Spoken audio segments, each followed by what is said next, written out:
Hello everyone, my name is Rob, welcome to Kinetic Rugby League. In this video I'm going to be giving you my team of the week from the semi-finals of the Rugby League World Cup.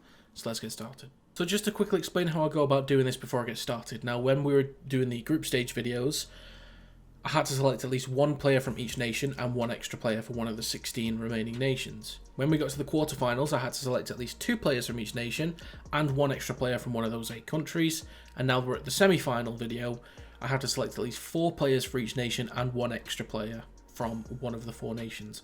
I then have to make a 17-man squad out of that with a 4-man bench, most likely comprised of honourable mentions, and the 13-man squad, which will be comprised of players in their specific positions from this last week. So now that I've explained it, let's get started on the team of the week.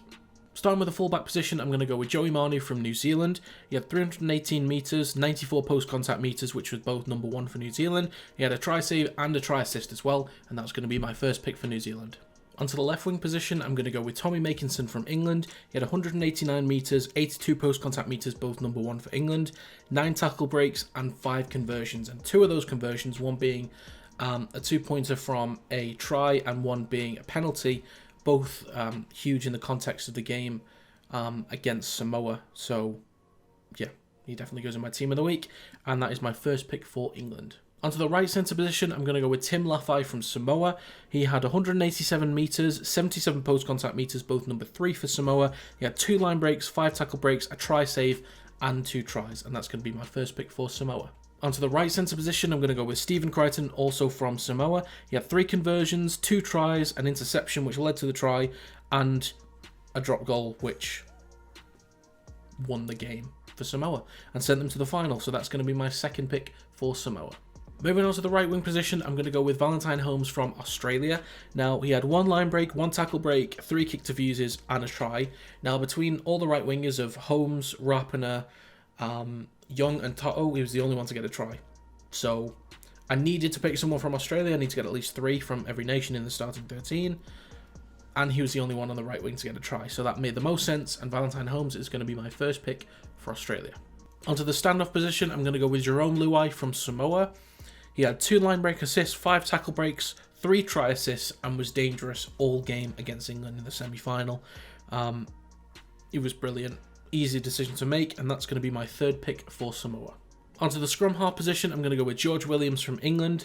Now, he had 185 metres, which was second best for England. He had 1 line break assist, 2 line breaks, 4 tackle breaks, and 2 try assists to go with it as well.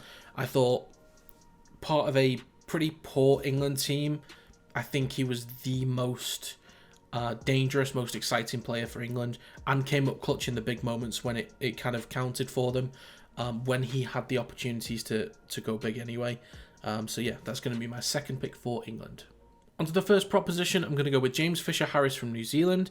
Now, of the props, not the forwards, but just the props for New Zealand, he probably had the best stats, to be honest. So 144 metres, 43 post-contact metres, 28 tackles, just the best stats of all the props, really. And that made the most sense. Have to get somebody in from New Zealand, and that's going to be my second pick for New Zealand. Onto the hooker position, I'm going to go with Ben Hunt from Australia. He had 2 tackle breaks, 1 kick to fuse, and 1 assist. Again, need to pick somebody else. Stats-wise, the Aussies and Kiwis didn't have great stats all round. Need to pick somebody else in there, so that's going to be my second pick for Australia. Moving on to the second proposition, I'm going to go with Junior Paulo from Samoa. Now, he had 136 metres, 54 post-contact metres, 1 line break assist, 5 tackle breaks, 1 try involvement, and 34 tackles. And that is going to be my 4th pick for Samoa. Moving on to the second row position on the left-hand side, I'm going to go with Isaiah Papali'i from New Zealand.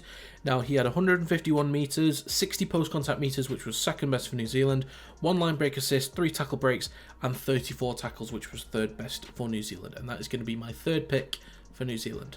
Onto the second row position on the right-hand side, I'm going to go with Liam Martin from Australia. He had 113 metres, 43 post-contact metres, a line break, and 41 tackles, which was second best for Australia, and also got man of the match against New Zealand in the semi-finals. Stats-wise, wasn't incredible, but someone else needs to go in there from Australia. Plus, he got man of the match. Makes the most sense. So that's going to be my 3rd pick for Australia. For the final position at lock for for the starting 13, I'm going to go with Victor Radley from England. Now, he had 152 metres, 51 post-contact metres, which was 4th best for England. He had 34 tackles, which was joint 3rd best. And he also played 2 roles throughout the game. Now, he did come up with the pass that gave Stephen Crichton the interception, but I thought he had an all-round solid game. And plus, he was playing 2 roles. He was playing lock and hooker, because McIlroy wasn't really offering too much. I think McIlroy actually had maybe a line break assist. Might have got a try assist as well, actually, but his overall performance wasn't good enough to put him in the actual starting 13.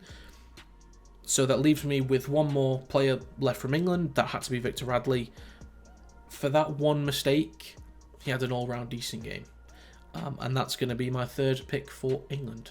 Now that I've put together my starting 13, I'm going to go over the bench, which will essentially be honourable mentions from the remaining teams. Now, I'm going to have to take my 4th player from Australia, New Zealand and England, and the 5th player I'm going to take from a single nation will be from Samoa. So, starting with Australia, I'm going to go with Isaiah Yeo. He had 185 metres and 58 post-contact metres, both 2nd best for Australia. He had 2 tackle breaks and 42 tackles, which was number 1 for Australia. My 4th pick for New Zealand is going to be Dylan Brown. He had 178 metres, which was 2nd best for New Zealand, 38 post-contact metres, 1 tackle break, 1 try, another try involvement on top of that, and 24 tackles, which was the most out of all the backs for New Zealand. On to my 4th pick for England, I'm going to have to go with Herbie Farnworth. Definitely could have made the starting 13 over Lafai, but I edged it towards him and gave the honourable mention to Herbie Farnworth. He had 169 metres, which was 3rd highest for England, 1 line break, 7 tackle breaks, 20 tackles, and 2 tries, and that's my 4th pick for England. And my 5th pick for Samoa is going to be Liggy Sao. He had 121 metres, 42 post-contact metres, 1 line break, 2 tackle breaks, a try, and 41 tackles, which was number 2 for Samoa. So that's going to conclude my bench. I've selected 4 from New Zealand, Australia, England, and 5 from Samoa. I'm pretty happy with that. Stats-wise, a lot of the New Zealand players and Australian players didn't have overwhelming stats because it was kind of a low-scoring game. And there wasn't really like one player that dominated, which is understandable. But there were certainly plenty of players from England and Samoa that I could look at and draw from. Williams and Farnworth being, and I guess Makinson as well, being easy enough selections. Lafai, Crichton, Paulo and Luai being easy picks for Samoa. So yeah, that comprises my 13-man squad and my 4-man bench. There you have it. So normally I would have made my predictions video before the Team of the Week video. But what I've decided to do is kind of wait for the final prediction. Since there's only 2 teams to look at, I'm going to wait for the squads to be announced, and then I can do a more in-depth video looking at both the teams and stats for, specific players, and hopefully have a more informed prediction to go with leading into the final game of this tournament. But yeah, that's going to be it for this video. If you have any thoughts on what Team of the Week you would have gone with, let me know in the comments down below. If you enjoyed this video, feel free to leave a like and subscribe to the channel to stay up to date with new content. You can also follow the social media accounts in the description down below. Thank you very much for watching. I'll see you next time.